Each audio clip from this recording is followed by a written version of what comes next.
grab me an extension so I can put this there. Thank you. And an XLR.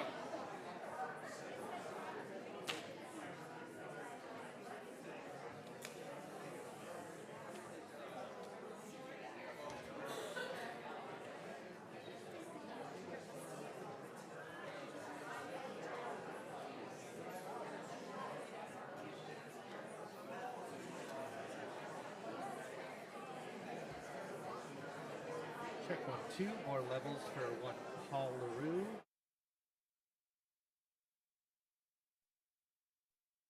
Berlin, 1, 2. Probably guys here getting podium 2.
Good evening, everyone. Not yet? Is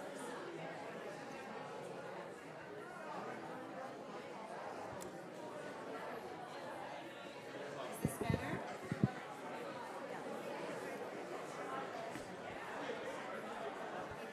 Yes. Good evening, everyone.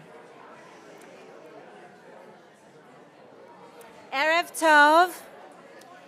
Okay. They're telling us we need the mic cranked up a little bit, please. Erev Tov, everyone. Good to be together again. Good to be together for learning. Good to be together in community. And that community tonight extends far and wide. Two special welcomes to two circles who are joining us through the live stream. First, I want to offer a special welcome to those who are joining us from our sister congregations, like Sharei Beth El in Oakville with Rabbi Wise, and Temple Israel of London, Ontario with Rabbi Dressler. And I imagine some other Canadian congregations who are joining us through a new initiative, which is a project of Rabbi Larry Hoffman, Rabbi Professor Larry Hoffman, who is well known to our congregation. And Larry's always thinking about what's next. What's the next good thing that he can do, that he can create? And so in memory of his wife, Gail Hoover, of blessed memory, there is the Hoover Academy of Jewish Study, which provides learning opportunities, adult learning opportunities, for small and medium-sized congregations across Canada. So they're joining us tonight to learn from Rabbi Michael Marmur. Another special circle that deserves a special welcome are to the many who are joining us because you are friends and family, congregants and colleagues of Rabbi Mark Dov Shapiro, Alav Hashalom. Many here will remember Rabbi Shapiro served Holy Blossom Temple with distinction from 1977 to 1982 as our associate rabbi.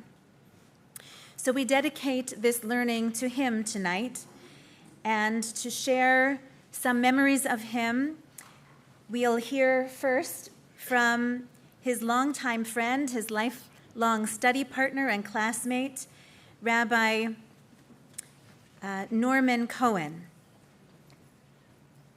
Are you there? Of all our classmates, Mark Dov Shapiro embodied more of the qualities for which we, as rabbis and human beings, strive.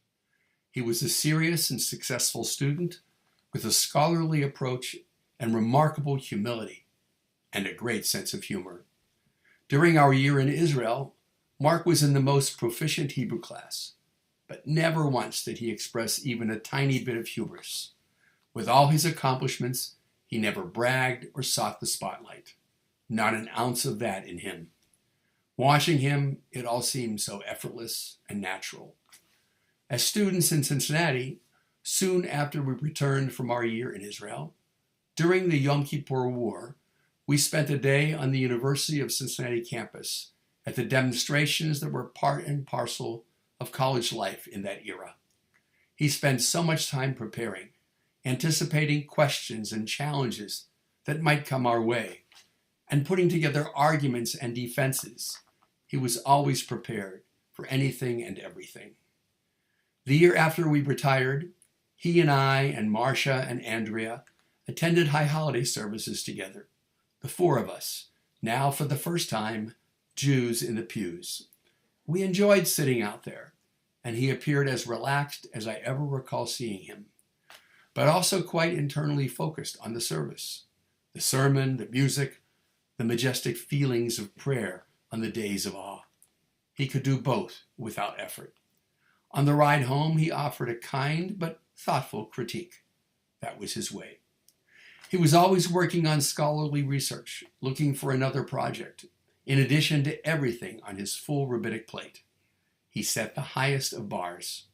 He wrote prolifically, including the revised version of Gates of Shabbat, and several articles in the CCAR Journal, one on the Haftarot of Consolation, and another on Jeremiah. He served as the official Jewish resource of the Episcopalian community in Western Massachusetts. He was acutely aware of the role of the other in interfaith dialogue. While many of us wonder about so many subjects, including, but perhaps especially God, Mark was always ready and eager to pursue his curiosity actively and academically. He created a user-friendly yet sophisticated God survey, exploring people's ideas, used first with his congregants and then with the movement, which provided access for so many other rabbis and congregations. It was on the cover and featured in a Reform Judaism publication, along with charts and graphs. He discovered remarkable trends by ages and backgrounds. Mark Dov was always learning, teaching, and sharing. Balancing the serious with fun, he frequently combined them into a Mark Dov experience. The combination in his hands became a masterpiece. He had such a lovable, sometimes silly sense of humor. One year, when he could not attend the CCAR convention, I joined him at his home and was welcomed by a sign he posted on his front door. "Welcome to the Springfield branch of the CCAR convention." As I entered, he handed me our daily agenda, including study and lots of fun. Years later, when our Chevruta met in Springfield for the last time, he researched recreational activities in advance, offering 5 different activities to do in between our study sessions. We chose a trip to Dr. Seuss's home, where Mark Dov shared fun facts about Geisel. We posed for photos throughout the museum tour, in which Mark managed to mug some silly expressions. Mark insisted on making a presentation of his own, with which we concluded. It was February of 2020. We brought our winter coats, and the 5 of us stood together on his lawn for our last complete Chevruta photo. Barack Obama referred to Dr. Seuss, saying, "Pretty much all you need to know, you can learn from Dr. Seuss." I feel much the same about Mark Dov Shapiro, beloved rabbi, teacher, and cherished chaver. In the words of Dr. Seuss, it's not how you start that counts. It's what you are at the finish. Mark crossed the finish line way ahead of us in every way. He loved life and all the rich activities with which he filled it, even after he was aware and candid about his illness. What we can do is to study and teach as part of his legacy, to spread love of Judaism, Jewish texts, and Amcha. May Mark's memory continue to be a blessing for all who knew him and who will come to know him through this annual memorial lecture. He would be pleased. Of all our classmates, Mark Dov Shapiro and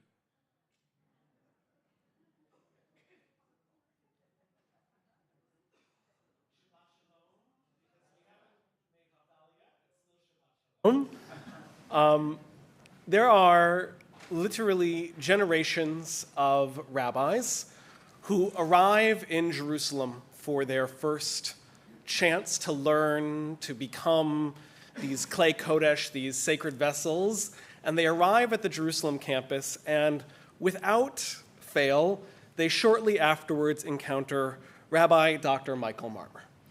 Rabbi Marmur meets the students and leaves an impression that you cannot probably ever get over. He is delightful, he is charming, he is smart, and he teaches in the way that you spend the rest of your time in school, and then I promise you, once you're done with school, you still think to yourself, man, that's the kind of rabbi I want to be when I grow up. He has been a champion of our movement. He is one of the shining bright lights of what it means to be a Reform Jew who is engaged and serious about what it means to be a Jew and what it means to be a member of Am Yisrael. He is a former provost of the Hebrew Union College, the former dean of the Jerusalem campus, and currently serves as an associate professor at the Hebrew Union College Jewish Institute of Religion in Jerusalem. My friends, it is my pleasure to introduce our teacher this evening, Rabbi Dr. Michael Marmur.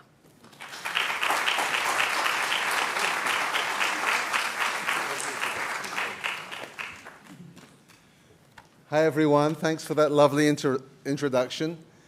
It's wonderful to be here. This is actually the second opportunity I've had to deliver a lecture in memory of Mark Dov Shapiro, because it was probably the first one in 2021 that I and my late friend David Ellenson had the privilege of addressing as we were speaking to a book we had just published. I remember Rabbi Shapiro with affection. He was, as described by Norman Cohen, one of the finest of rabbis of his generation, and it's a pleasure and a privilege to be noting that fact once again. It's particularly good. I'm looking towards the camera now. I understand that congregations, particularly in other parts of Canada, will be, this lecture will be inflicted upon them as well. I have particularly fond memories of the congregation before it was an established synagogue in London, Ontario. I come from another town, coincidentally called London, somewhere else, and was asked on 2 occasions to officiate at High Holy Day services in London, Ontario. It was quite fun. They have streets there. They have called Oxford Street and Piccadilly Circus, and it was it's one of the 2 top Londons I've ever had the chance of visiting.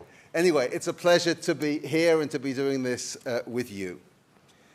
I can't help but reflect on the fact of how much has changed since 2021. Not that life was so simple in 2021, but one the fact that I'm doing this again encourages me to think about all the difference. On one level, it's to do with the people who were with us then who are not with us now. David Ellenson himself, my beloved friend, has died in the interim. My father, Dov Marmur, here in this community, people to whom I am particularly connected, have passed away. But recently, I'll mention the names of Fred Siemens, of Cantor Benny Meissner, of Marvin Tile. I can't help but be conscious of the passage of time and how here we find ourselves at a different moment. But I have to say that even with all the sadness associated with the passing of those people, that's the nature of things. Even when people die too young, we all pass on. It is with an even graver sense of the difference between where we were a few years ago and where we are now, when I try to consider how we are as a world and we are as a Jewish world. And I do think we need to acknowledge, wherever we stand on the political spectrum, that we find ourselves at the moment in the teeth of a profound crisis. It's fine trying to deny it or to whistle and pretend that everything's okay, but it won't actually hold as a strategy. We are in the most profound crisis. I can certainly speak for the 42, 43 years that I've lived in Israel, the most profound crisis that Israeli society has faced in that time. It's a crisis on so many levels. It's about security, it's about decency, it's a spiritual crisis, it's a moral crisis, it's political in nature and social. It spans so many different dimensions. It's judicial and constitutional and legal. We could spend the rest of the hour just listing how should I count the ways of the crisis that we're in. And I don't say this, it's certainly not intended to cheer us up, but nor is it intended to paralyze us with anxiety. I just want to acknowledge that this is the moment we're in. It's remarkable to me the degree to which we contrive as individuals, as communities, as societies, not to face up to the enormity of the challenges we face. Another thing that's changed since the last lecture is that I was promoting then the book that David Ellenson and I had then written, and now there's another book. It's a book called Living the Letters, and it's a book of my own kind of theological musings. I should tell you that in the introduction to the book, I make I think, a wholly original distinction between two types of theology. And this distinction is taken from the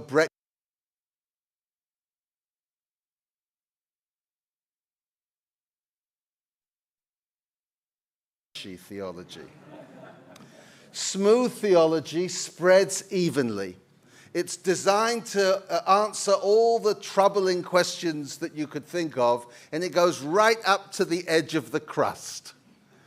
Crunchy theology, on the other hand, has got all kinds of bits in it, chunks that can get stuck between your teeth and elsewhere, and it's a less harmonious kind of theology.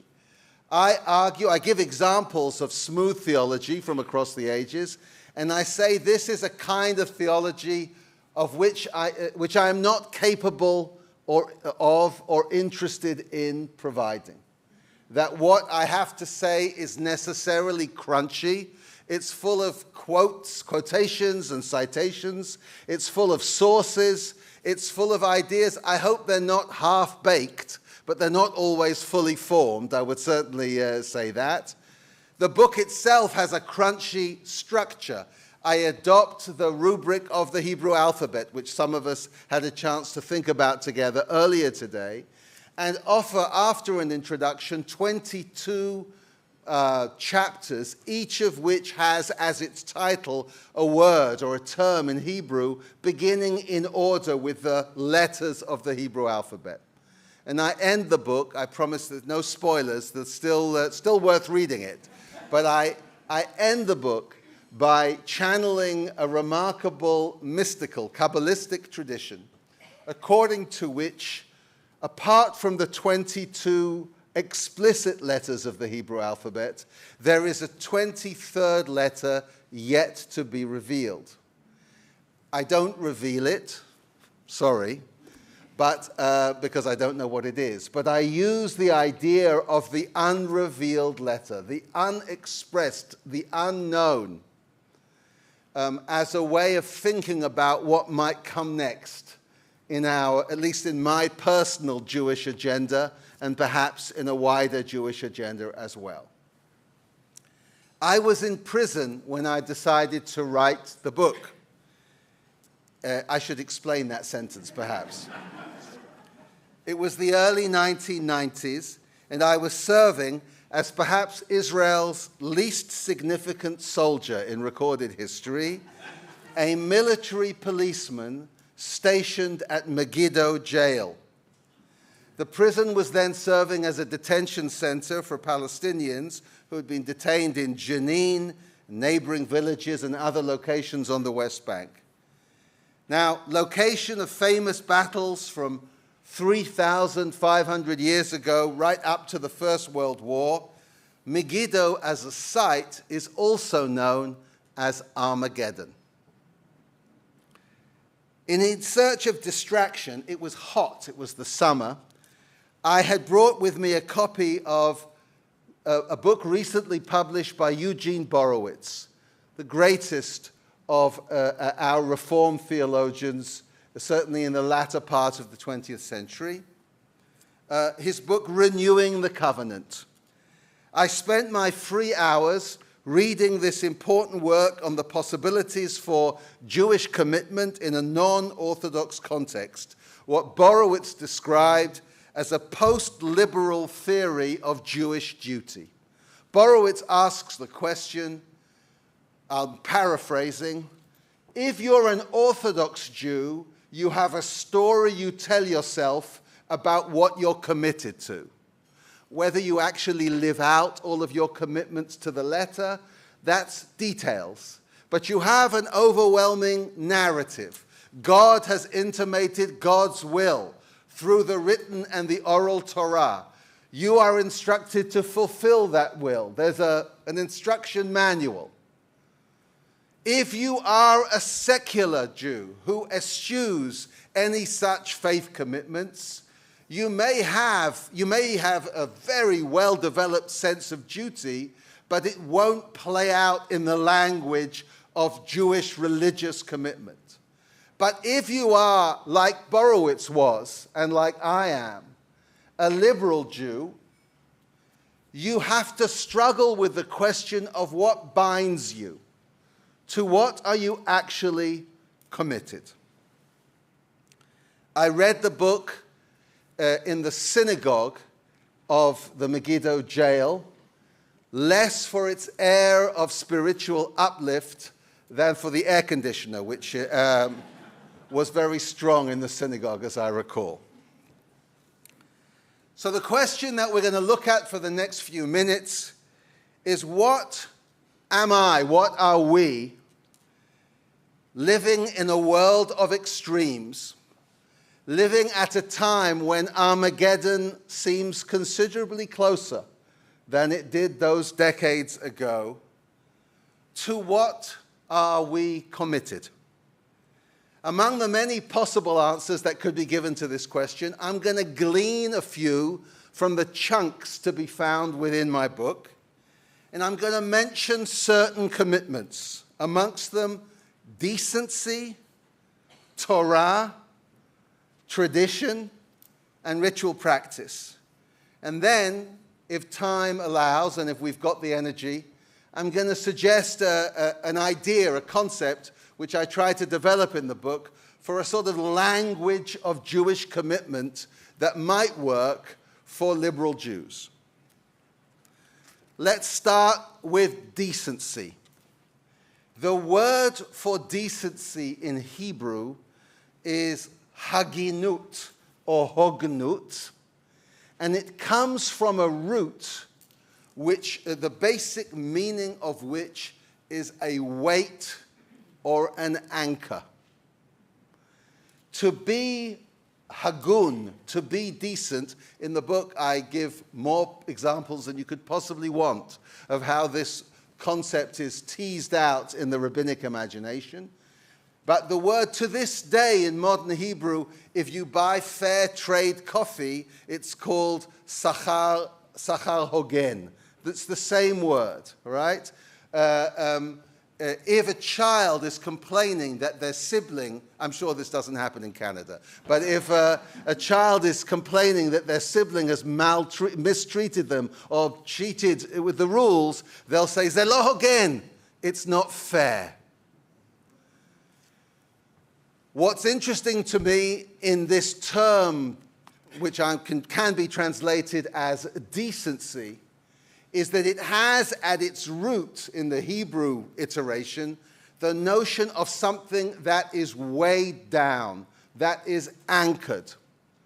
And I'm particularly aware of this because I experience these times as fundamentally unmoored, as fundamentally unanchored, that one is living in a period in which it seems that anything might be possible because our leaders and our societies are being run increasingly without a sense that there are some things to which you are tethered, some basic behaviors, some basic principles, some basic ideas. In the book, I ask an unnerving question. There's a phrase that comes from the Mishnah, which can be translated as a decent society. And I ask the question about Israel as to whether Israel can or what needs to happen so that Israeli society could be understood as fundamentally decent. I express the concern, I hope I'm not scandalizing anyone here, that it would be a strain to make that argument for the way Israeli society currently is. But I do so not from not out of any interest to harangue or to harass, but as an insider, all in, full of pain, asking the question, what might need to happen? And I bring an example in the book. I didn't go to Gaza in bringing an example, nor to the West Bank, although goodness knows it's hard to find much evidence of decency on either of those fronts. I actually take perhaps a less controversial example. It's the example of the city in which I live, the city of Jerusalem. Hundreds of thousands of Palestinians are and are not residents of Jerusalem. They are allowed to vote in municipal elections, although almost without exception they refuse to do so. But they are not allowed to vote in national elections. They are expected to pay the same city rates that I pay, but in many cases they live in neighborhoods which are not provided with the basic services.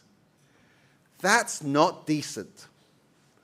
And unless one faces up to the challenge of that indecency and is prepared to engage with it and try to fix it, unless we are prepared to grapple with these inconvenient truths, we are not living up to our commitments. So the first thing I'm answering here, this question, to what am I bound? What ties me? What anchors me? Is a commitment to the fundamental notion of decency. Now, good people can disagree about what that looks like. I have no problem with that. We can have a debate about how to behave decently in indecent times. We can try to balance all the pluses and the minuses. That's fine. I'm not claiming to know what the answers are. But I am saying that when we as a society, as a community, as a people, think that it is okay to behave any which way seems to be in the interest of our political leaders, when we become unmoored from a fundamental sense of decency, we are in trouble. And I would argue that one answer that a liberal Jew might give to the question, to what am I committed, what anchors me, what helps define me, ought to be the question of decency. Isaiah Berlin placed decency at the center of his politics and his notion of pluralism.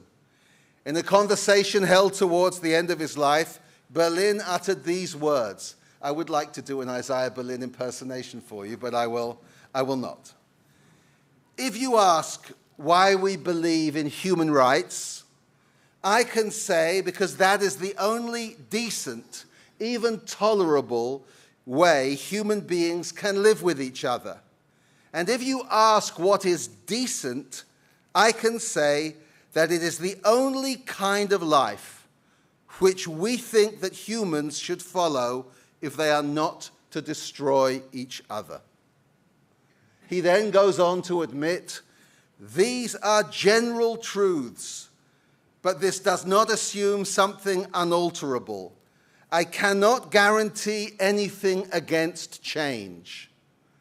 Berlin is not saying, all you need to do is think decent thoughts and everything will work out. He's saying it's hard to practice decency or even to know it when you see it.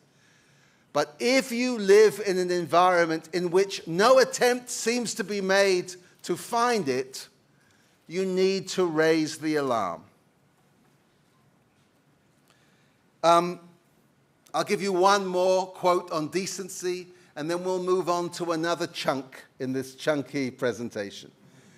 It was the Sephardi chief rabbi of Tel Aviv, Chaim David Halevi, a man who my friend David Ellenson was very fond of researching and writing about, who wrote a responsum in 1985, a halachic responsum, in which he said, the great moral to be derived by every government within the people Israel is that it possesses an obligation to conduct itself with integrity and fairness or decency. He uses the word haginut, the word I've been talking about, towards its minorities and those who are strangers in its midst.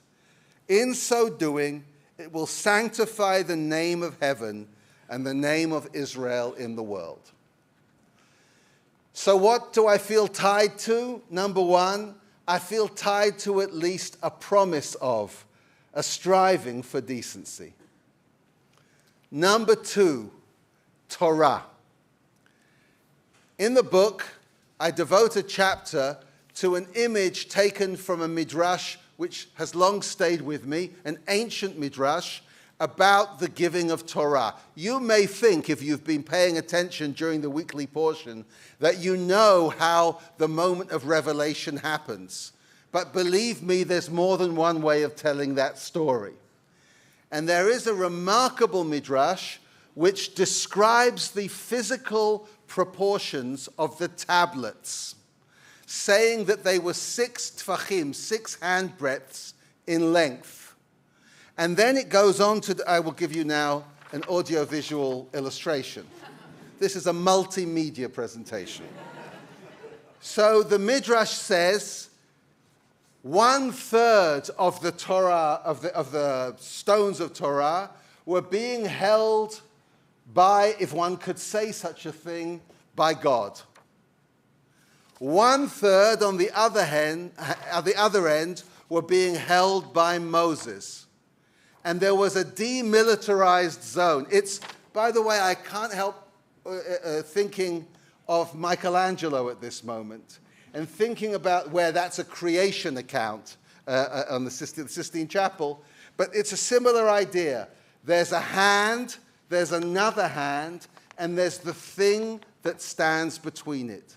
This, says the Midrash, is Torah.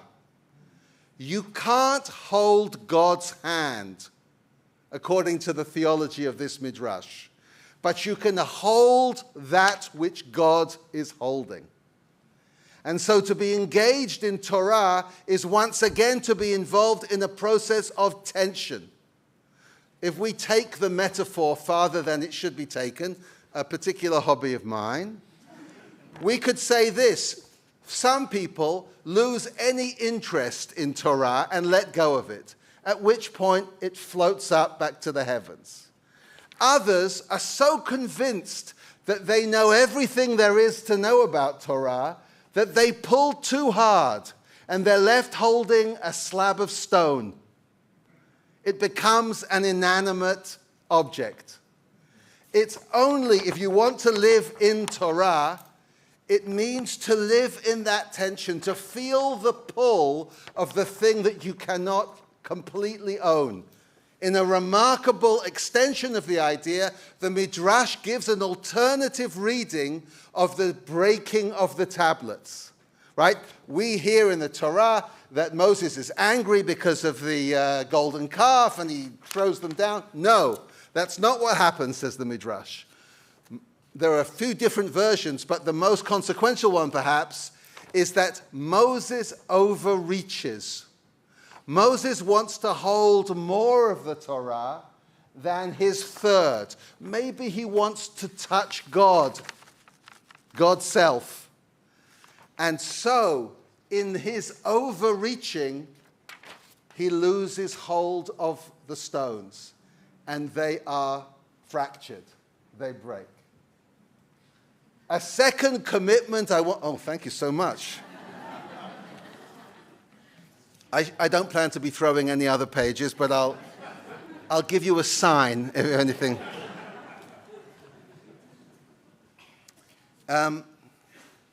This version of Revelation at Sinai is far from the image of a passive human recipient of divine grace. Rather, the representative of humanity, Moses, is one part of a three-part process involving God and a mediating substance. If you like, the world or the world of Torah. You can play with this metaphor in any number of ways. This is a Torah of tension, a Torah only experienced through the pull of the different parties. if the first commitment I'm suggesting is the tug of a rooted, anchored sense of decency, the second kind of commitment is experienced in the push me, pull you of doing Torah. It means studying, but it's much more than simply reading the words. It's when you are engaged in Torah and you can feel something pulling back at you. The moment it becomes an inanimate object, Torah becomes not only less interesting, but it becomes also dangerous. Because often folks use Torah to bludgeon people with whom they don't agree. It becomes a weapon, and it's not meant to be such. Commitment number 3, or direction number 3. There's a chapter in my book which asks an unnerving question for a Reformed Jew like me. The question, put bluntly, is this: tomorrow morning, when I wake up, will I wrap tefillin or won't I? I chose this question. One could have chosen any number of ritual issues, but I chose this very deliberately because for many modern Jews, phylacteries, tefillin, the boxes with words of Torah inscribed within them, put on the arm and between the eyes, is part of the debris of ancient or medieval Judaism, which is to be tossed away. We have literary, this is a literary trope of people arriving in the new world and tossing the tefillin over the side of the boat because this is equipment they'll no longer be needing. I say in my chapter that, again, from an Orthodox perspective, this isn't a question. Because if I'm a committed, certainly a male, and increasingly is the case female, who's committed to halachic observance, of course, on a weekday in the morning, I'll be wrapping tefillin. And for somebody who has no interest in the question, it's a non-question. Why would I take these smelly boxes and get anywhere close to them? But for a Jew like me, it actually is a question. And I somewhat flippantly, I'm sure you'll be surprised to hear this, but somewhat flippantly, I channel a story from the Babylonian Talmud which helps express my ambivalence. One of the students of Rabbi Judah the Prince, so it's recounted in the Babylonian Talmud, came to his master with a question concerning tefillin, phylacteries. The student asked the following question: if there is a person who has 2 heads, which head should they put the tefillin on? The story is fantastic because the rabbi says that's a stupid question, how dare you, and sends him away. And 5 minutes later, someone comes in and says, we've just had this remarkable case, a baby's been born with 2 heads. But I am taken by this image of the 2-headed person as a kind of emblem for ambivalence concerning modern Jewish attitudes to commandment and ritual. I am in 2 minds, if not in 2 heads, about whether I will indeed wrap the tefillin tomorrow morning or I won't.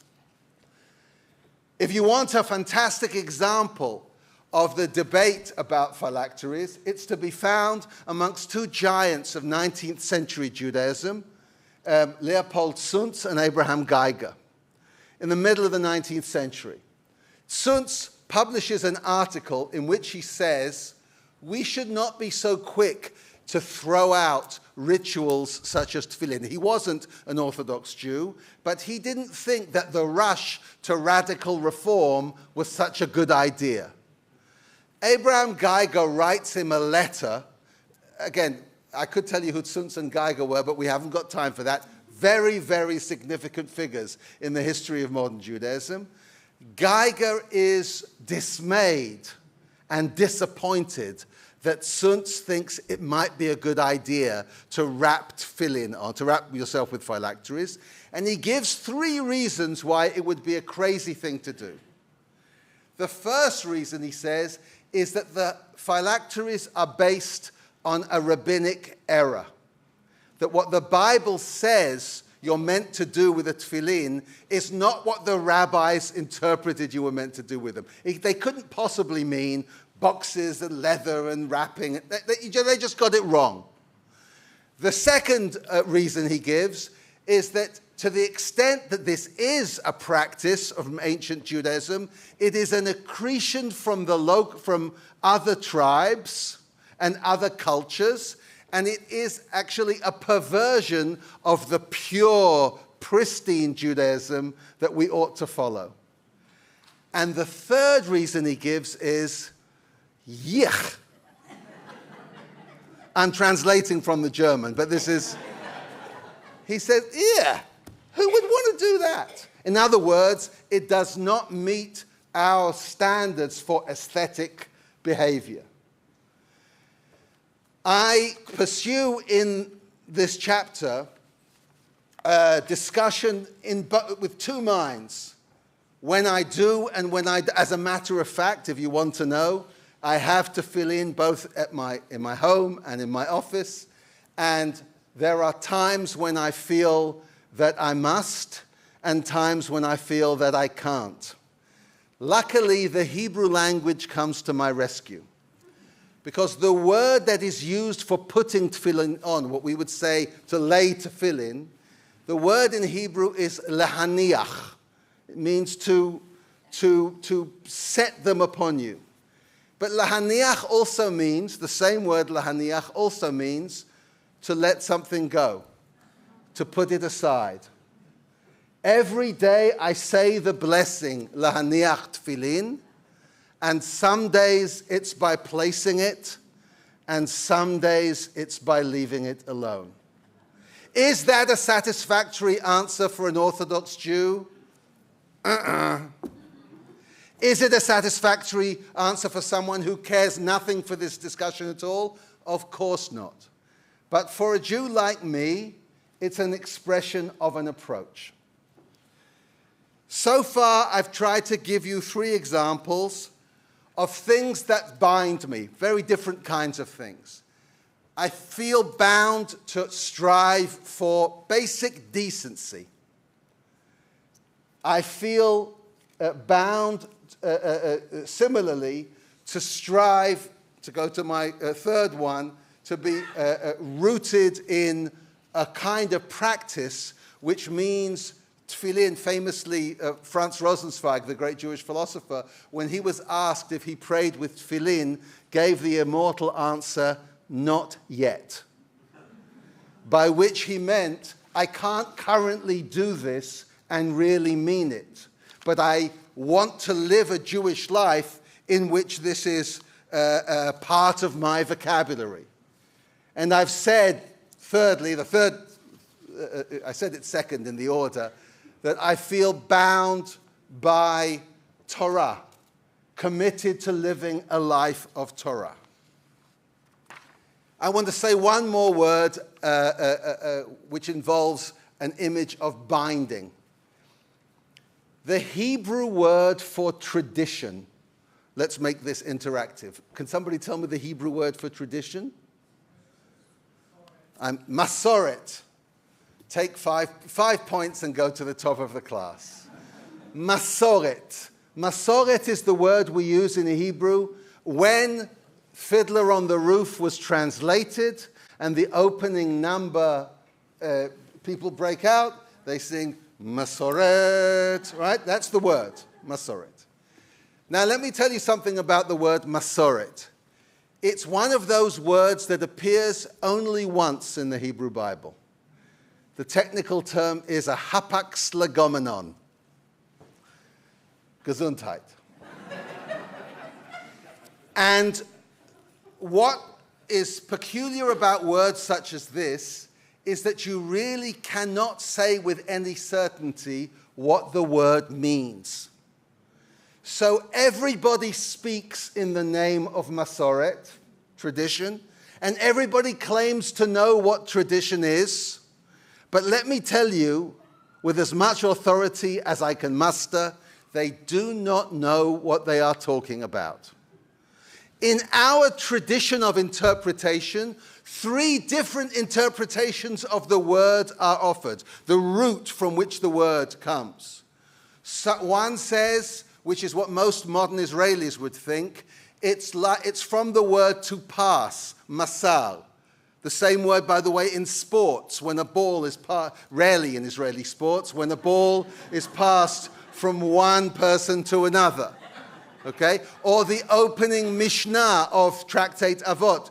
Moshe kibel Torah miSinai umesara liYoshua. Moses received Torah from Sinai and passes it on.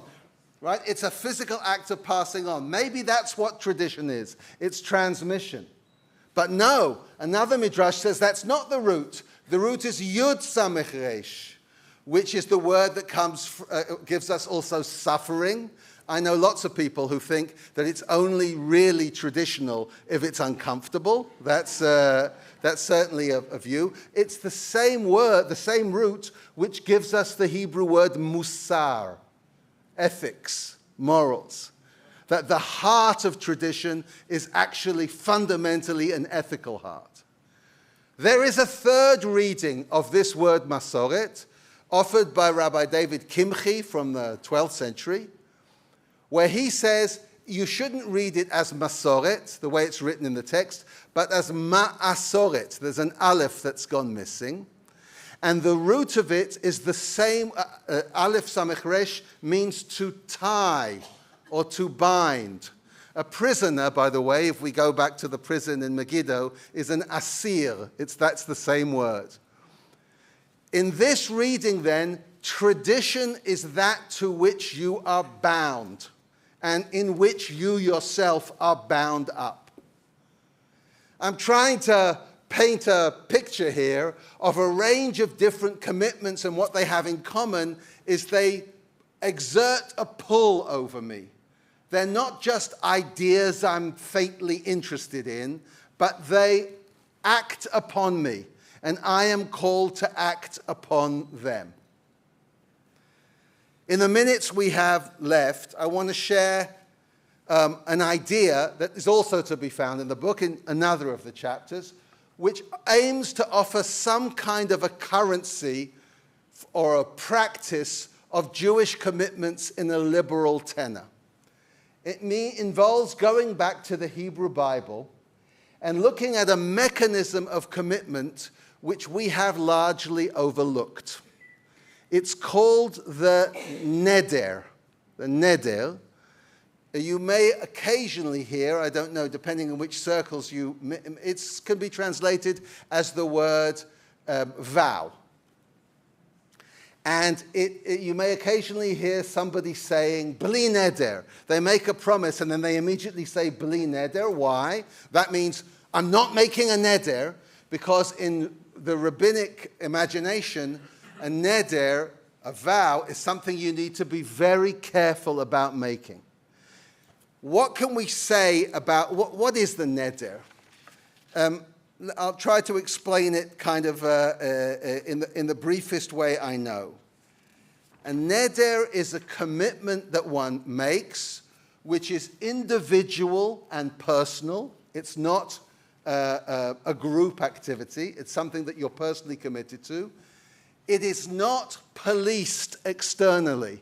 There isn't a neder patrol that comes in to see, although it is true, in our legal tradition, occasionally there are court proceedings that we read about in the Talmud and elsewhere, where somebody comes and says, they made this vow and they didn't fulfill it. But fundamentally, you are expected to be responsible for the vows that you make, hence the great hesitancy or the great reluctance to make unguarded commitments that you may not be able to follow through.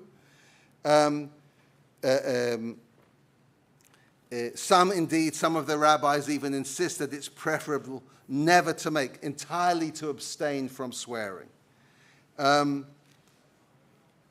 It's not a bad time for us to use the term neder as the high holy day season approaches, because perhaps the most dramatic moment in that season involves this word.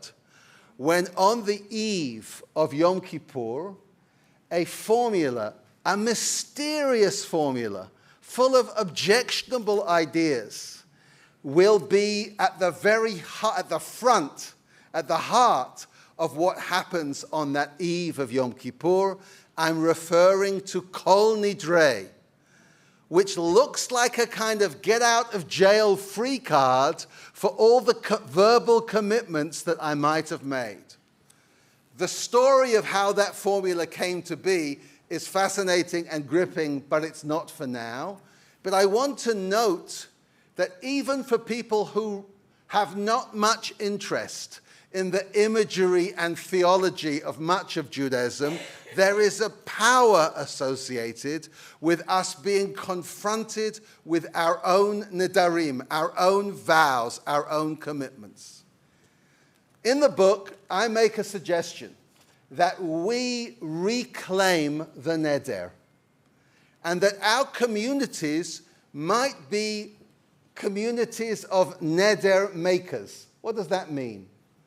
That a group, let's say a group within this community or any other, feels motivated to look seriously into this or that question. It could be ritual in nature, it could be the wrapping of the tefillin, the phylacteries, or it could be a question of our ethical behavior. Should I, as a responsible individual, set aside a certain percentage of my available capital and give it away? Not as a nice-to-have idea, but as a neder, as a vow, as a commitment that I made. And what would happen is if we were to engage in some process of study and grappling with this question, and then each of us as individuals makes a commitment, at least for as long as from one Kol Nidrei to the next Kol Nidrei. I am going to take on this or that dimension of deepening my commitments, whether, as I say, be they ritual or social or ethical or whatever they might be. Believe me that I'm not suggesting that we then employ detectives to see how we've done. But I want to say we have within our own tradition a mechanism which actually suits rather well our liberal commitments. Individuals can indeed commit to behave in certain ways. We didn't do it. We fell short of the ideals we set for ourselves. Welcome to the human condition. But perhaps we should strive to do so. Perhaps rather than be those Jews who won't make any commitments to anything, why not be the kind of Jews who make profound commitments, but in our terms, with our values, in our communities? Neder, I want to suggest, the vow, can be a kind of a praxis. It can be a way in which my father, Dov Marmur, who has been mentioned a couple of times during this weekend, had a concept that he used to pursue of the community as what he called a mitzvah pool. It's a bit like a carbon offset arrangement. None of us is actually capable of signing up for the 613. But to live in community means to live with people, all of whom are striving in their own ways to deepen their commitments. And maybe that doesn't mean that if you have decided not to murder your neighbor, I am now free to do so. Does not mean that. But it does mean that I acknowledge that I can't take on all of the tradition all at once, and I want to live amongst people who are striving each in their own way to do so. Jewish life is today in crisis. And one way of understanding this crisis is as a crisis of commitments. Are we bound to act in the name of decency, for the sake of Jewish continuity, in defense of the Torah, to uphold tradition? Can all these agendas be advanced at once?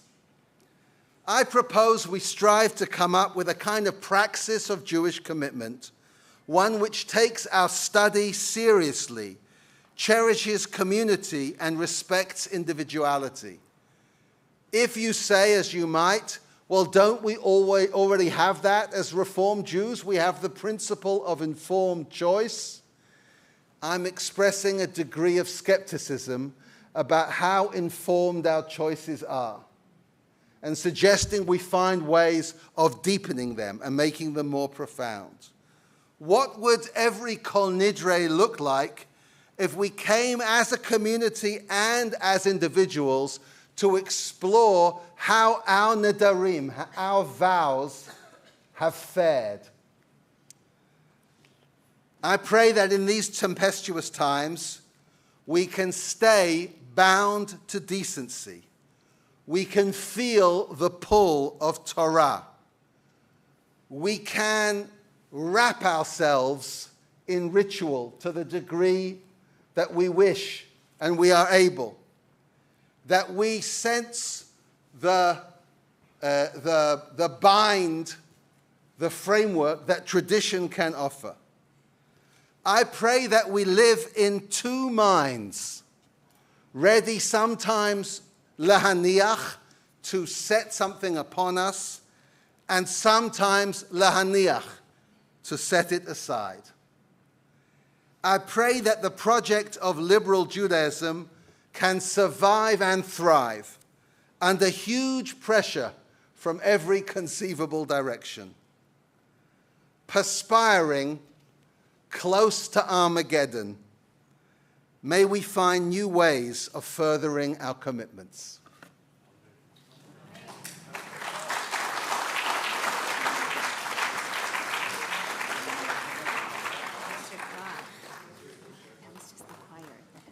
I get it. So we're not going to do it. I don't think so. All right, Yasher Koach. So if it's starting to feel like the High Holy Days, that means it's working. These themes of to what are we committed, how do we commit ourselves, what does the moment demand of each one of us, how have we fallen down on our commitments, these questions are going to come into full focus over the coming days and weeks. And tonight with Selichot, when we hear those High Holy Day melodies again for the first time, those questions are going to be looming very large. So thank you, Rabbi Marmur, for helping us to prepare ourselves. This is a congregation that is a mitzvah pool, and I know the congregations who are joining us through the live stream also mitzvah pools. I know that Rabbi Mark Dov Shapiro was unafraid of committing himself to his family, to his congregation, to his friends and study partners that he sat with often, and they remember him well to this very day. We dedicate our learning tonight to his memory, and I hope that that brings some comfort to everyone who knew him and who loved him and still loves him. And forgive me, Rabbi Michael Marmur, I need to turn to one more book from your father. I've been enjoying your book very much, but also in anticipation of your arrival, I've enjoyed returning to your father's books. And this one is called Beyond Survival, Reflections on the Future of Judaism. Rabbi Dov Marmur, as a child survivor of the Shoah, wrote this book not long before coming to Toronto. And he says this about doing Torah. He talks about learning Torah and doing Torah. And certainly his words echo in yours about how must we commit ourselves now in a time when the questions of survival are weighing on us. He writes, for the contemporary Jew to benefit from the teachings of Torah and perhaps also to share it with his non-Jewish neighbor, a new method of study and practice is required now. Only by adopting a new methodology can the old teachings meet the needs of the contemporary Jew and thus motivate him to commit himself to work for a future of Judaism that is beyond his vague desire to see it survive. That survival for survival's sake is not enough. These are also the questions that we are asking as a vibrant diaspora community. What does it mean to commit ourselves to the Jewish future? I highly recommend Rabbi Michael Marmur's newest book to you, Living the Letters. It's available in all the ways that you can find good books, An Alphabet of Emerging Jewish Thought. Thank you for teaching us 4 times this weekend. You're the kind of teacher who doesn't get tired by teaching, but rather energized, and you're certainly the kind of teacher who energizes his students. I feel that each one of us is taking some insight away from each one of these shiurim that will both anchor us and uplift us at the very same time. That's the kind of teacher that Rabbi Professor Michael Marmur is. So if you are noticing the late hour, I want to assure you that staying for dessert and slichot will be worth your while. I promise you, you won't be disappointed. You saw some people trying to leave without being noticed, leaving. They were only going to prepare for the choir. The music is exquisite for the slichot services, so please come and be anchored and uplifted by that service. I'd now like to invite my colleagues to come forward, and we'll turn to Havdalah. And for those who would like to find the brachot, they are in the prayer books that are just tucked in front of you. Page 457. And I think someone's going to help us with dimming the lights.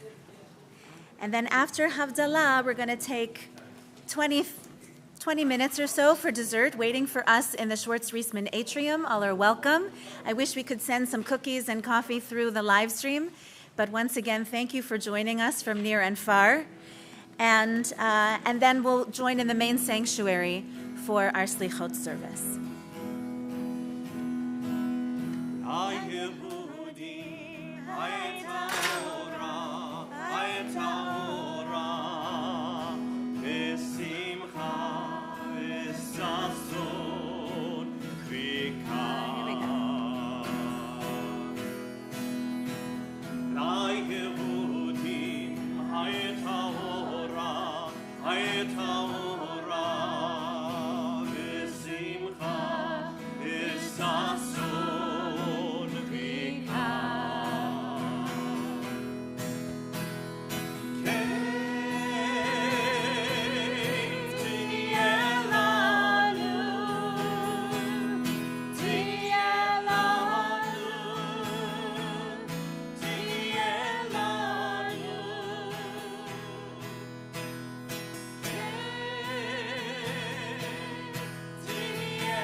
ישועתי אבטח ולא אבחד, כי עוזי בזמרת אדוני ויהי לי לישועה.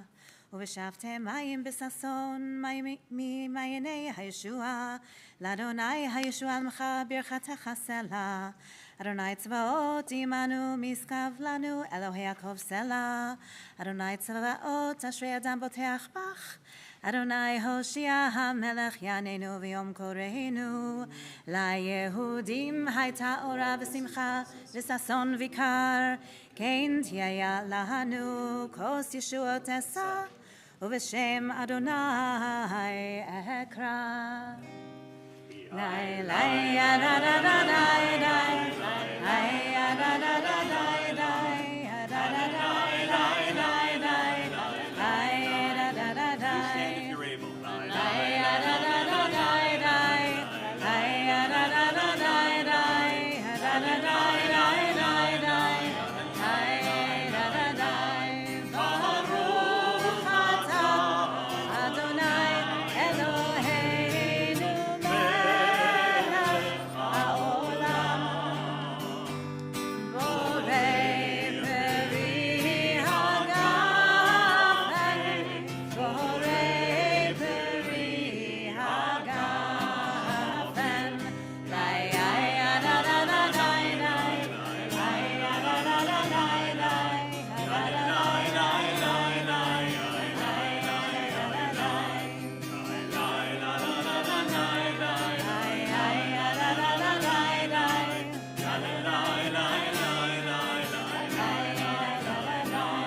Baruch atah Adonai Eloheinu melech haolam,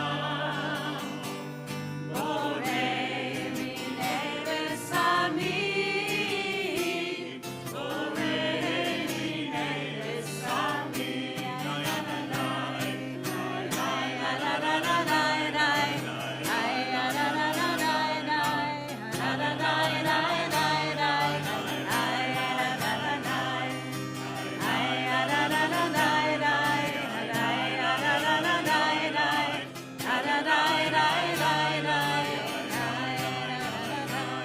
Baruch atah Adonai Eloheinu melech haolam, borei meorei ha'eh, borei meorei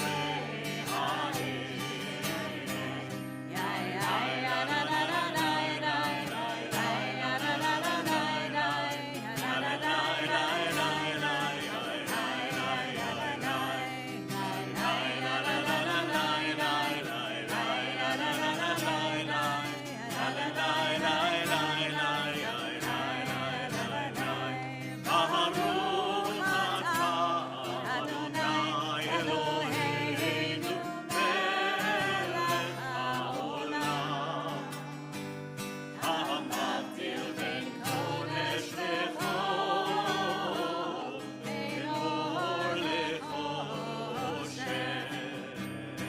בין ישראל העמים, בין יום השביעי לששת ימי המעשה. ברוך אתה אדוני, המבדיל בין קודש לחול.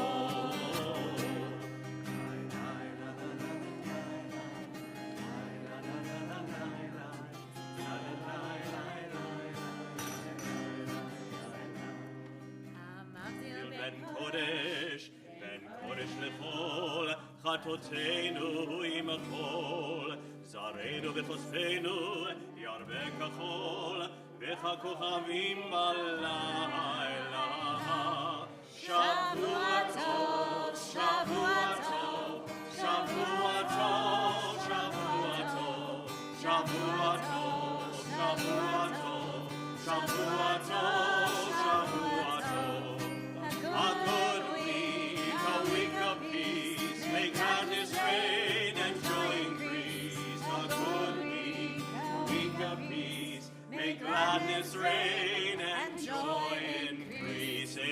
Eliyahu Hanavi, Eliyahu Hatishbi, Eliyahu